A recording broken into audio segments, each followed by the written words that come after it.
And that breaking news, one moment he was at an FC Cincinnati game, and not too long after that, he was being attacked. Thanks a lot for joining us at 6. I'm Mike Dardis. Good evening to you. I'm Cherie Palello. So tonight, video was just released to us of the deadly assault in Over the Rhine, how it all started and how it escalated so quickly. And WLWT News 5's Karen Johnson live along 14th Street right now, where all of this took place. Hi, Karen.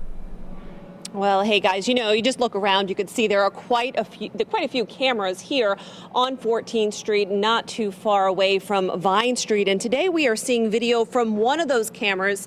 It shows how the attack started and how it ended. 33 seconds. That's all it took for an argument to escalate into an attack. No one should be killed over trying to correct somebody or have a conversation that turns into an argument. There should never be violence. Prosecutor Melissa Powers says Jason McKinnon and his wife had just left an FC Cincinnati game at TQL Stadium.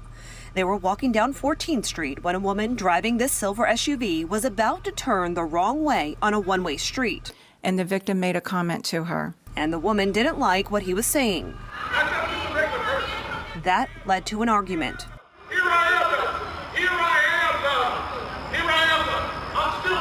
Seconds later, a man who investigators say is the driver's boyfriend walks over to McKinnon. He swings and takes McKinnon to the ground.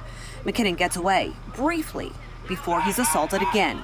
He was then placed in a chokehold and ultimately was taken to the ground. Witnesses scream at the suspect to stop.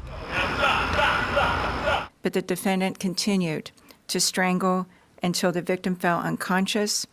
Then the defendant and then his girlfriend sped off in their vehicle.